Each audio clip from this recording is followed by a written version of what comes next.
Theorem हम लोग discuss कर रहे हैं, थ्योरम नंबर 11.9, आखिरी थ्योरम है ये इस चैप्टर का। इसके बाद कोई थ्योरम नहीं है। इसका मतलब है आपने कितने थ्योरम पढ़ लिए? 9 थ्योरम कन्वर्स छोड़ के, ठीक है। थ्योरम ये है, ये आपकी बुक में नहीं मिलेगा स्टेटमेंट नोट करिए थ्योरम का, और आपकी बुक में इसकी जगह पर एक क्वेश्चन दिया हुआ है, ठीक है ना। वो क्वेश्चन इसी थ्योरम से बना के दिया हुआ है, तो आप थ्योरम पहले पढ़ लीजिए, समझ लीजिए, और जो क्वेश्चन इस थ्योरम की जगह पर लिखा हुआ है 11.9 में, उसी क्वेश्चन को हम लोग प्रूव करेंगे, तो थ्योरम भी प्रूव हो जाएगा, सेम चीज़। समझ में आई बात? तो पहले थ्योरम नोट कर लेते हैं, उसके बाद हम क्वेश्चन फिर देखेंगे। हमारा थ्योरम है, if there are 3 parallel lines, कितने? इधर आ जाता हूं मैं, देखिए, if there are 3 parallel lines, 3 parallel lines, कौन कौन सी? एक है ये वाली लाइन L, इससे पैरेलल M, उसके पैरेलल N, तो ये तीनों लाइनें आपस में parallel, 3 parallel line. And the intercepts made by them, इस पैरेलल लाइन की वजह से जो इंटरसेप्ट बनता है, इंटरसेप्ट किसको बोलते हैं? जब ट्रांसवर्सल, ध्यान से सुनिए, जब ट्रांसवर्सल पैरेलल लाइन को काटता है, कौन काटता है? ट्रांसवर्सल। तो उसके बीच में ये जो गैप बनता है, जैसे सपोज ये L, M, N तीनों पैरेलल हैं, इसको P ट्रांसवर्सल ने काटा, तो L वाली लाइन को P ने कहां पर काटा? D पर। M वाली लाइन को P ने कहां पर काटा? E पर। और N वाली लाइन को P ने कहां पर काटा? F पर। तो D से लेके E, ये ट्रांसवर्सल दिखा, ट्रांसवर्सल में ये वाला जो डिस्टेंस कटा DE, ये कहलाता है इंटरसेप्ट। क्या कहलाता है? यानी 2 पैरेलल लाइन के बीच का गैप क्या कहलाता है? इंटरसेप्ट। ये पहले आप कर चुके हैं, चैप्टर नंबर 9 में कर चुके हैं। इंटरसेप्ट, पैरेलल लाइन के बीच के इंटरसेप्ट्स क्या होते हैं? इक्वल। 2 पैरेलल लाइन के बीच का यहाँ का गैप, यहाँ का गैप, यहाँ का गैप, यहाँ का गैप, यहाँ का गैप, यहाँ का गैप, हर जगह का इंटरसेप्ट कैसा होता है? सेम। ये पहले पढ़ चुके हैं कि नहीं? पैरेलल लाइन के चैप्टर में पढ़ चुके हैं हम लोग। समझ आया? ओके। तो हमसे ये बोला जा रहा है, if there are 3 parallel lines and intercepts made by them on 1 transversal, parallel line की वजह से एक ट्रांसवर्सल पर जो इंटरसेप्ट बनते हैं, इंटरसेप्ट के मीनिंग समझ में आया? गैप, ये वाला और ये वाला। तो पैरेलल लाइन में एक ट्रांसवर्सल की वजह से जो गैप बनते हैं, जो इंटरसेप्ट बनते हैं, वही इंटरसेप्ट आप अगर दूसरा ट्रांसवर्सल खींचेंगे तो वहां का इंटरसेप्ट भी कैसा होगा? सेम। जो इंटरसेप्ट एक ट्रांसवर्सल में बनता है पैरेलल लाइन का, वही इंटरसेप्ट दूसरे ट्रांसवर्सल में भी बनता है, उतना डिस्टेंस बनता है। समझ आया? मैं एक और ट्रांसवर्सल खींचूंगा तो उसके बीच के इंटरसेप्ट भी क्या हो जाएंगे? इन्हीं के बराबर। ये जितना, जैसे ये 5 सेंटीमीटर है, ये 6 सेंटीमीटर है, तो अगर मैं अगला ट्रांसवर्सल खींचूंगा तो उसमें जो ये बनेगा इंटरसेप्ट, वो भी कितना होगा? 5 सेंटीमीटर, 6 सेंटीमीटर। एक और मैं ट्रांसवर्सल खींचूंगा तो उसमें भी इंटरसेप्ट कितना बनेगा? 5 सेंटीमीटर, 6 सेंटीमीटर। समझ आया? तो हमारा थ्योरम ये बोलता है कि अगर 3 पैरेलल लाइन हो, एक ट्रांसवर्सल हमने उसमें काटा, ट्रांसवर्सल भेजा, उस ट्रांसवर्सल के साथ इस पैरेलल लाइन ने जितना इंटरसेप्ट बनाया, जितना गैप बनाया, अगर आप दूसरा ट्रांसवर्सल भी उसमें खींचेंगे तो उसके इंटरसेप्ट भी कैसे होते हैं? Equal, same. समझ आया? अब इसको पढ़िए, if there are 3 parallel lines and intercepts made by them on 1 transversal are equal, then the intercepts on any other transversal are also equal। Equal मतलब ये, मैं थोड़ा सा उल्टा बोल गया, मुझे और इसमें क्लियर करना था। फिर से सुनिए, these are the parallel lines, these are the transversal। एक तो ये चीज समझ में आया कि ये और ये बराबर, ये और ये बराबर, यहाँ के इंटरसेप्ट ये इंटरसेप्ट के बराबर होगा, और जो ट्रांसवर्सल खींचेंगे उसके इंटरसेप्ट भी इक्वल आएंगे। समझ आया? आप इसको थोड़ा सा एक स्टेप और आगे ले चलते हैं। आगे ऐसे ले जाना है, ध्यान से सुनिए। अगर 3 पैरेलल लाइन ऐसी हो, कैसी? ऐसी हो कि अगर एक ट्रांसवर्सल खींचे तो उसमें जो इंटरसेप्ट बने वो इंटरसेप्ट आपस में इक्वल हो, ये वाला इंटरसेप्ट इस इंटरसेप्ट के बराबर हो। समझ आया? एक ही ट्रांसवर्सल के साथ जो इंटरसेप्ट बन रहा है, गैप बन रहा है 3 पैरेलल लाइन का, अगर ये इंटरसेप्ट आपस में इक्वल है तो अगला ट्रांसवर्सल जब आप इसमें खींचेंगे उसमें जो इंटरसेप्ट बनेंगे वो भी आपस में क्या होंगे? इक्वल होंगे। ये थ्योरम है। समझ आया? अदरवाइज अगर ये गैप दूर दूर भी होता, ये इंटरसेप्ट 5 सेंटीमीटर होता, ये 6 सेंटीमीटर होता, तो ये भी कितना होता 5, ये भी कितना होता 6, और अगर ये 5 है तो ये भी कितना होगा 5। ये थ्योरम बोलता है कि 3 पैरेलल लाइन और एक इंटरसेप्ट से तीन पैरेलल लाइन और एक ट्रांसवर्सल से जो इंटरसेप्ट बनते हैं, अगर ये इंटरसेप्ट इक्वल हैं, made by them on one transversal are equal, अगर ये इंटरसेप्ट इक्वल होते हैं तो then the intercept on any other transversal are also equal. तो अगर दूसरा ट्रांसवर्सल खींचेंगे तो उसके इंटरसेप्ट भी आपस में क्या हो जाते हैं, इक्वल हो जाते हैं। समझ आया? अब इसकी जगह पर आपकी बुक में क्या लिखा हुआ है इस थ्योरम की जगह, देखिए theorem number 11.9, L, M and N are 3 parallel lines। समझ आया? Intersected by transversal P and Q, P से भी, P ट्रांसवर्सल ने भी इस तीनों पैरेलल लाइन को काटा, Q ट्रांसवर्सल ने भी इन तीनों पैरेलल लाइन को काटा, such that L, M and N cut off equal intercept D, E and EF, ऐसे कि जब P काटता है तो ये जो D इंटरसेप्ट बना, ये जो EF इंटरसेप्ट बना, ये दोनों आपस में कैसे हैं, equal intercept, DE equal to EF, मैंने गिवन बना के लिखा इंटरसेप्ट। समझ आया? जब P ट्रांसवर्सल काटता है तीनों पैरेलल लाइन को तो इसके इंटरसेप्ट कैसे हो जाते हैं आपस में, equal. Okay, on P show that L, M and N cut off equal intercept AB and BC on Q also. तो हमको ये प्रूव करके दिखाना है कि जब Q वाला ट्रांसवर्सल आएगा जो कि इसी तीनों पैरेलल लाइन को काटेगा तो इसका जो इंटरसेप्ट बनेगा AB और BC, ये भी आपस में क्या होगा, इक्वल। तो हमको AB इंटरसेप्ट और BC इंटरसेप्ट इनको क्या करके दिखाना है, इक्वल प्रूव करके दिखाना है। समझ आया? टारगेट समझ गए? तो थ्योरम वही है, बुक में क्वेश्चन थोड़ा सा घुमा के इलाबोरेट कर दिया है, ऐसे पढ़ेंगे तो आपको समझ नहीं आएगा, इसलिए इजी करने के लिए उन्होंने उसको क्वेश्चन में चेंज कर दिया है। समझ गए बात? अब हमको क्या प्रूव करना है बोलिए? DE और EF इक्वल हैं इंटरसेप्ट, तो AB और BC भी इक्वल होते हैं, ये हमको प्रूव करना है। समझ आया? थोड़ा सा ध्यान यहां लगा के बैठिएगा, ठीक है? ठीक है कि नहीं? अच्छा, इसको प्रूव करने के लिए एक छोटा सा कंस्ट्रक्शन हम लोग करेंगे और वो कंस्ट्रक्शन आपको आखिरी में चल के समझ में आएगा कि क्यों कर रहे हैं, ठीक है ना?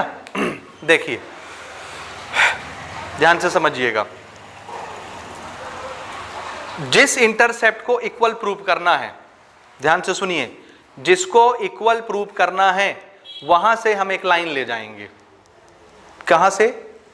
जिसको इक्वल प्रूव करना है, तो DE और EF को इक्वल प्रूव करना है कि AB और BC को इक्वल प्रूव करना है, AB BC। तो कंस्ट्रक्शन कहां करेंगे, जहां इक्वल प्रूव करना है वहां करेंगे। समझ आया? कंस्ट्रक्शन कैसा होगा देखिए, हम लोग एक लाइन ऐसी खींचेंगे जो कि एक पैरेललोग्राम बना देगी। समझ आया? ये वाली लाइन देखिए, ये P है, P ऐसे है, अगर मैं यहां से ऐसी ही एक लाइन खींच दूं इसके पैरेलल, ध्यान से समझिएगा, ये और ये पैरेलल हैं और ये पैरेलल हैं, अगर मैं इसके पैरेलल यहां से एक लाइन खींच दूं तो ये फिगर क्या बन जाएगा, पैरेललोग्राम, क्योंकि ये वाले साइड तो पैरेलल हैं ही, इसको हम पैरेलल बना दे रहे हैं। तो दो अपोजिट साइड जब पैरेलल हो जाते हैं तो फिगर क्या हो जाता है, पैरेललोग्राम। और पैरेललोग्राम की प्रॉपर्टी क्या होती है, opposite sides are parallel as well as equal. तो इक्वल मिल जाएगा हमको, इक्वल ही तो प्रूव करना है कि ये और ये बराबर हैं, तो इसके अपोजिट का ये और इसके अपोजिट का ये भी आपस में बराबर है। समझ आया?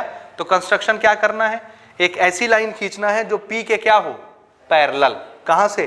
B से पास करता हुआ, क्योंकि ये P E से पास हो रहा है, तो हम ऐसी लाइन खींचेंगे जो कहां से पास हो, B से पास हो। इसके पैरेलल एक लाइन हम लोग बना रहे हैं, बनाइए आप भी, यहां से ना, ये ऐसे,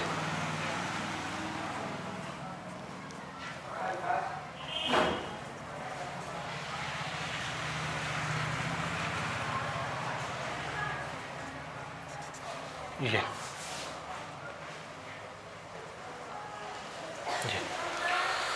देखिए ए लाइन, इस लाइन का नाम आप चाहें तो कुछ भी रख सकते हैं, T रख देते हैं, a line T which is passing through B parallel to the, किसके पैरेलल बनाया, P के पैरेलल बनाया। समझ आया?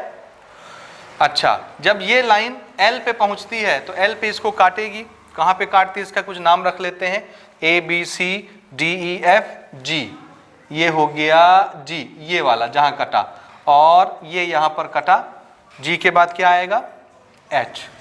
तो ये N को H पर काटती है और L को G पर काटती है। समझ गए कि नहीं समझे? बोलो समझो इसको ध्यान से, ये सब गड़बड़ हो जाएगा। हाँ, क्या करना है हमको? Draw line T parallel to P। T खींचना है P के parallel, which cuts intersect L and N at G and H respectively।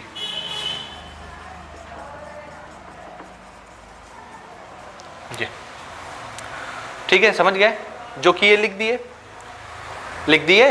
हमारा टारगेट क्या है समझ रहे हैं ना? किसको इक्वल करना? ए बी और बी सी को। अब सुनो, ये बिल्कुल पुरानी बात है, ध्यान से सुनिए। ए बी और बी सी को इक्वल बनाना है।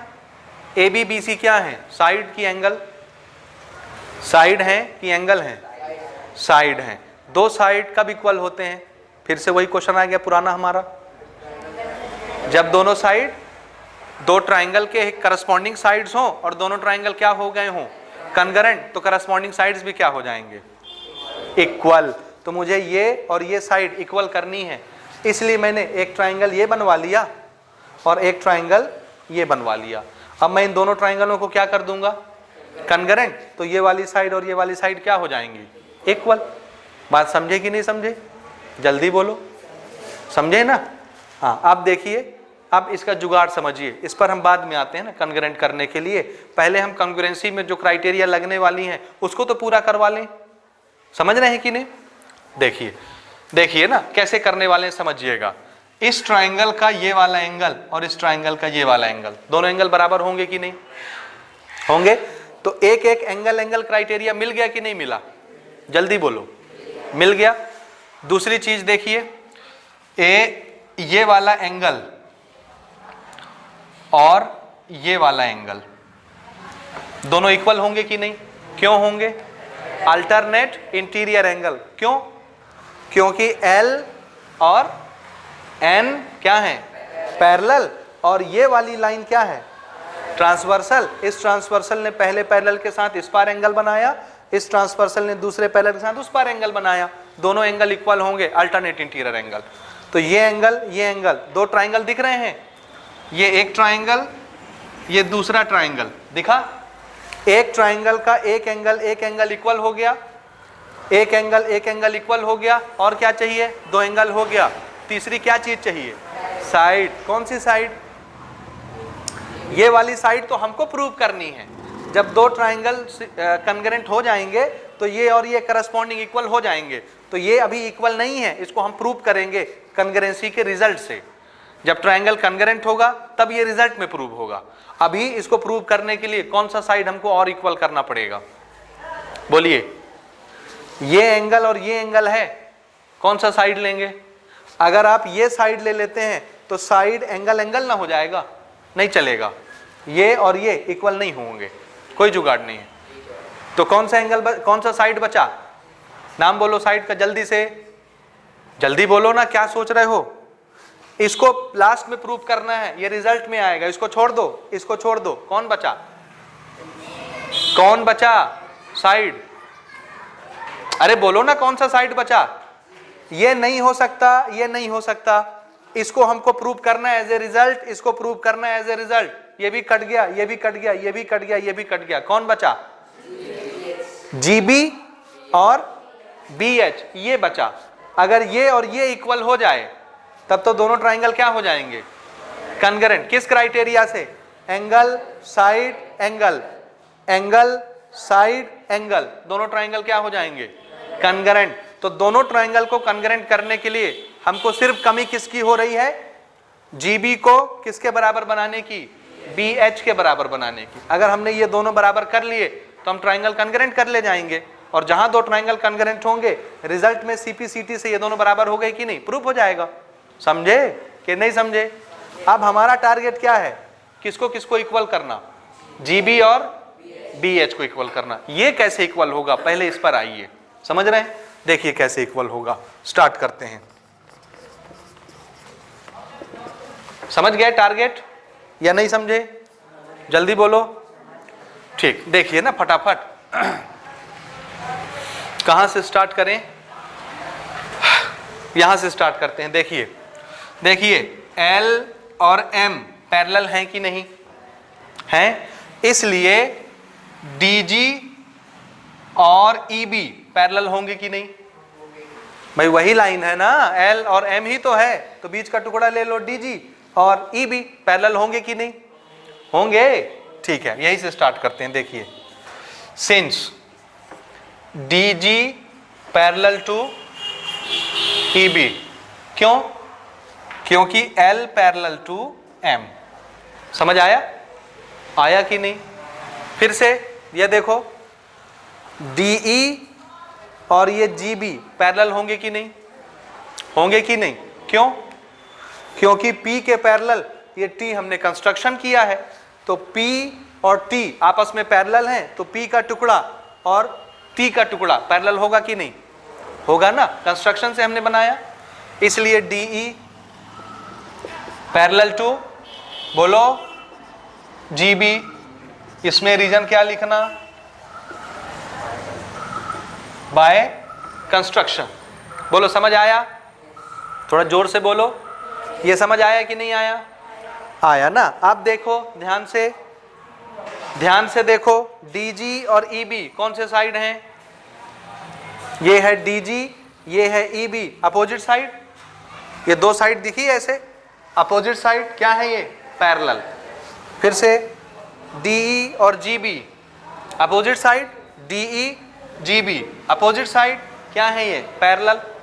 एक फिगर के, चार कोने वाले फिगर के दो अपोजिट साइड पैरेलल हो गए, ये भी पैरेलल, ये भी पैरेलल, तो वो फिगर क्या बन गया? पैरेललोग्राम। और जब पैरेललोग्राम बन जाता है तो अपोजिट साइड सिर्फ पैरेलल बस होते हैं कि इक्वल भी हो जाते हैं? इक्वल।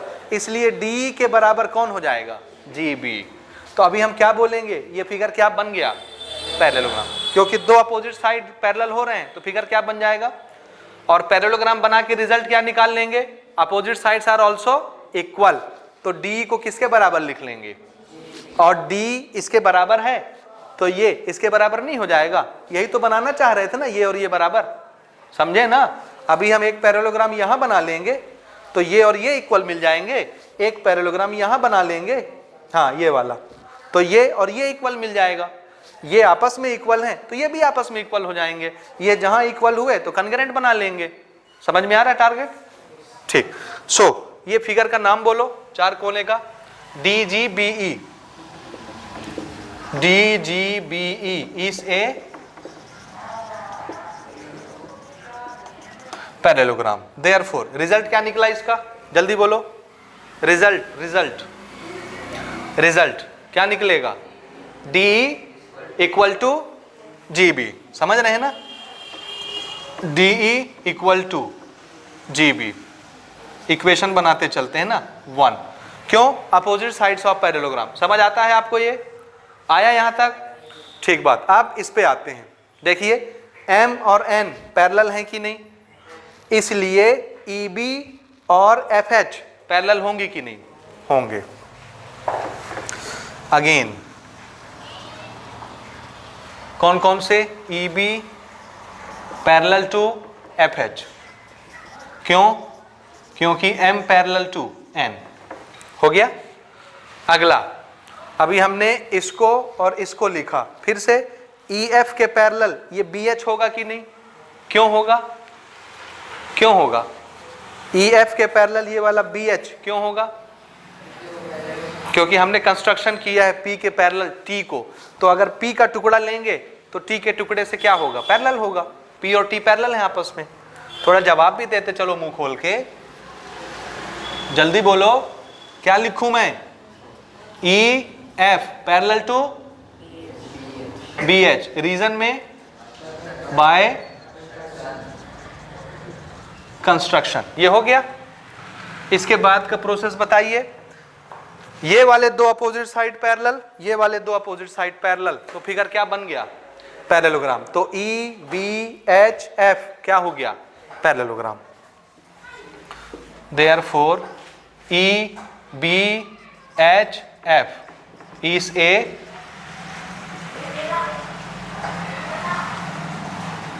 पैरेललोग्राम। अब अगर ये फिगर पैरेललोग्राम बन गया तो क्या होगा? अपोजिट साइड्स आर, हमको कौन से अपोजिट साइड लेने हैं? कौन से? नाम बोलो। बी एच और, अरे पैरेललोग्राम कौन बना है गधा? ई बी एच एफ ये बना ना, तो इसके अपोजिट साइड लोगे ना। कौन से अपोजिट साइड हुए? कौन सा?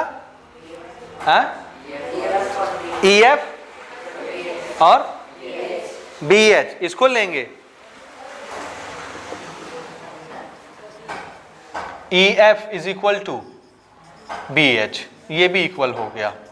इक्वेशन नंबर 2 समझ आया? हाँ, आप देखो ना, ऊपर हमको क्या दिया है? D equal to E F. D और ई एफ आपस में क्या है? इक्वल है। ध्यान से देखिए, डी जी बी के बराबर, ई एफ बी एच के बराबर, डी ई और ई एफ आपस में बराबर, तो जी बी और बी एच आपस में बराबर। समझ आया? Since D E is equal to E F, इसलिए ये और ये आपस में भी क्या हो जाएंगे? Equal. Therefore G B is equal to B H. बोलो, ये समझ आया? ये गिवन में दिया हुआ है। बोलिए बोलिए, यहां तक समझ आया कि नहीं आया? ये दोनों आपस में इक्वल हो जाएंगे। जल्दी बोलो, जी बी और बी एच आपस में इक्वल हो जाएंगे कि नहीं? कहाँ है जी बी, कहाँ है बी एच? ये है जी बी और ये है बी एच, ये आपस में क्या हो चुके? इक्वल। यही कमी हो रही थी ना कॉन्ग्रुएंस बनाने में। अब हम लोग क्या करें? दो ट्राइंगल पकड़ें, उसको क्या करें? कॉन्ग्रुएंट बना दें। ठीक है? नाउ अब देखिए, इन ट्राइंगल, पहले ट्राइंगल का नाम A B G, an triangle, दूसरे ट्राइंगल का नाम सी बी एच। इसमें देखिए क्या क्या चीज मिल रहा है हमको। सबसे पहले ये वाला एंगल और इसमें ये वाला एंगल पहले हम डिस्कस कर चुके, अल्टरनेट इंटीरियर एंगल है। इस एंगल का नाम ए जी बी, इस एंगल का नाम C H B. Reason alternate interior angle. समझ आ रहा है ना? क्योंकि L और N पैरेलल हैं और this T line is transversal, तो अल्टरनेट इंटीरियर एंगल बनेगा। आ रहा है? अगली चीज, ये वाली साइड और ये वाली साइड अभी अभी हमने बराबर बनाई है, बनाए ना? तो ये भी लिख लेते हैं, this is G B and equal to B H. Reason क्या लिखना? फ्रॉम इक्वेशन नंबर 3, ये थर्ड इक्वेशन से वो लिख दिए। ठीक है? और क्या रह गया? ये वाला एंगल और ये वाला एंगल। इस एंगल का नाम ए बी जी, किसके बराबर? C B H. कौन सा एंगल है ये? Vertically opposite angle. तो जरा देखो, angle side angle, angle side angle, दोनों ट्राइंगल क्या हो गए? Congruent. Therefore triangle A B G congruent to triangle C B H. और रीजन क्या देना? By angle side angle criteria. हो गया? हो गया कि नहीं? अब बताओ, दो ट्राइंगल कॉन्ग्रुएंट हो गए तो क्या होता है? जब दो ट्राइंगल कॉन्ग्रुएंट हो जाते हैं तो क्या होता है? उनके करस्पॉन्डिंग साइड्स इक्वल हो जाते हैं। इस ट्राइंगल का कौन सा साइड लेना है हमको?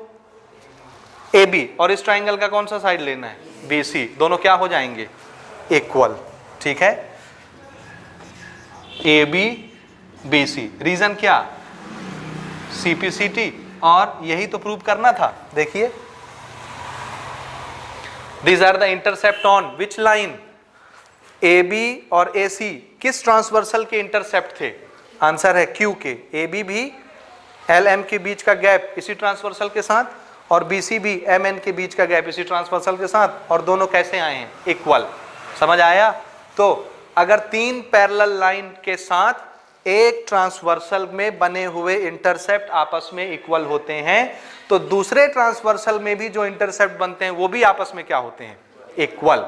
दिस इज अवर थ्योरम, और ये प्रूव हो गया। समझ आया? इतना लंबा प्रूफ है, लेकिन अगर आप समझेंगे मेथड बनाने का तो आपको समझ आ जाएगा। आपको तरीका समझना चाहिए कि हमको करना क्या है। जब आपको पता रहेगा कि हमको करना क्या है तो फिर वो चीजें आप खोज के ले आएंगे, कहीं से भी प्रूव कर लेंगे। लेकिन अगर आपको यही नहीं पता कि हमको जाना कहां तक है तो आप कैसे जाएंगे? समझ रहे हैं? तो इस क्वेश्चन को एक बार अपने से देखिए, ध्यान से समझिए, उसके बाद इसको प्रूव करिए बिना देखे। समझ गए? ठीक, नोट कर लें इसको।